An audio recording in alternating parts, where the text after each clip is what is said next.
এখানে একটি আসুসের বোর্ড দেখতে পাচ্ছেন এবং ডিসি মিটার রিডিং হচ্ছে 16, যেটা পাওয়ার অন হওয়ার জন্য ওকে আছে। তো আমরা পাওয়ারটি অন করলাম, দেখেন এখানে পাওয়ার অন হয়ে গেছে। 800 বা 700 ডিসি মিটার রিডিং। তো এই অবস্থায় আমাদের ডিসপ্লে আসতেছে না। তো আমরা দেখাই যে আমাদের একটা এক্সট্রা ডিসপ্লে কার্ড লাগা, অডিও কার্ড, তো সেখানে ডিসপ্লে আসে কিনা। ফ্যান রানিং, ফুললি রান করতেছে। এখন ডিসপ্লে আসে কিনা দেখেন, এখানে কিন্তু কোনো ডিসপ্লে দেখা যাচ্ছে না। এখানে একটা লাইট আসবে, যদি ডিসপ্লে থাকে বোর্ডে এখানে একটা লাইট আসবে, বাট আমরা কিন্তু কোনো ডিসপ্লে পাচ্ছি না। তো আমরা এটার প্রত্যেকটা কয়েলে কিন্তু ফুল ভোল্টেজ পাচ্ছি। দেখেন এখানে আমরা দেখাচ্ছি 5 ভোল্ট, 3 ভোল্ট ওকে আছে, দেন 1.5 ওকে আছে, ওকে, দেন 1.2 ওকে, ওকে, ব্যাটারির ভোল্টেজ ওকে, দেন এখানে 1.8 LVDS, তারপরে 3.3 PCH, ওকে, বায়োসের 8 নাম্বার পিনে 3.3। দেন আমরা অপোজিটে আরও কিছু কয়েল আছে, গ্রাফিক্সের কয়েল, কোরের কয়েল, এগুলো আমরা দেখব।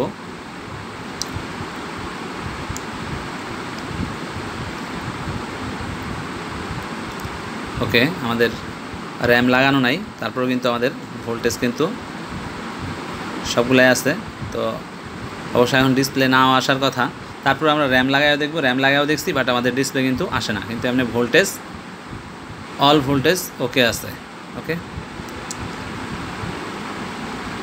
0.75 ওকে, 1.5 ওকে, মানে অল ভোল্টেজ ওকে আছে, বাট আমাদের ডিসপ্লে কিন্তু আসতেছে না। আমরা র্যামটা লাগাইও ট্রাই করছি, যেহেতু র্যাম নাই দেখা যাচ্ছে, কিন্তু ডিসপ্লে আসে না। র্যাম লাগানোর পরেও ডিসপ্লে আসে না। ওকে, তো আমরা এখন আবার র্যাম লাগায় ট্রাই করতেছি যে ডিসপ্লে আসে কিনা, বাট র্যাম লাগানোর পরেও কিন্তু ডিসপ্লে নাই। হ্যাঁ, একই অবস্থা। আমরা পাওয়ারটা অন করতেছি, দেখেন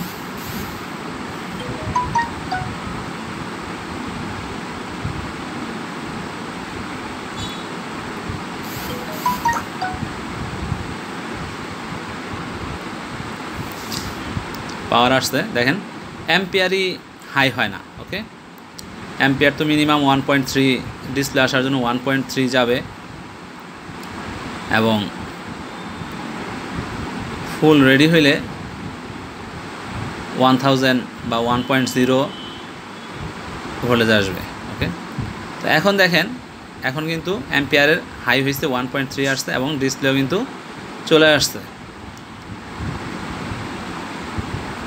ওকে, ডিসপ্লে চলে আসছে। তো আমরা প্রসেসটা কী কারণে ডিসপ্লেটা আসছে, তো আমরা প্রসেসটা দেখবেন। হ্যাঁ, এটা গ্রাফিক বোর্ড, দেখেন এটা যেহেতু গ্রাফিক বোর্ড 2.something এর উঠে গেছে অ্যাম্পিয়ার রিডিং। যখন গ্রাফিক্স বোর্ড হবে তখন অ্যাম্পিয়ার অনেক হাই হবে, 1.3-তে ডিসপ্লে চলে আসবে। দেখেন আমরা গ্রাফিক্সটাকে অলরেডি আমরা কিন্তু একটা প্রসেসে, ওভেনের মাধ্যমে একটা প্রসেসে নিয়ে আসছি, বাট এটাকে কিছুক্ষণ চলার পরে সেটা আবার চলে না। তো এই জন্য আমরা যে হিটার আছে, ওই ব্লোয়ার হিটার দিয়ে ব্লো করে দিচ্ছি নির্দিষ্ট রিডিংয়ে।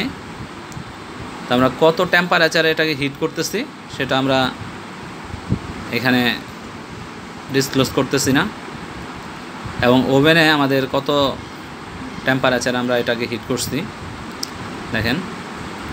এটা আমরা কমপ্লিট হওয়ার পরে কিন্তু আমাদের এটা ডিসপ্লে চলে আসছে।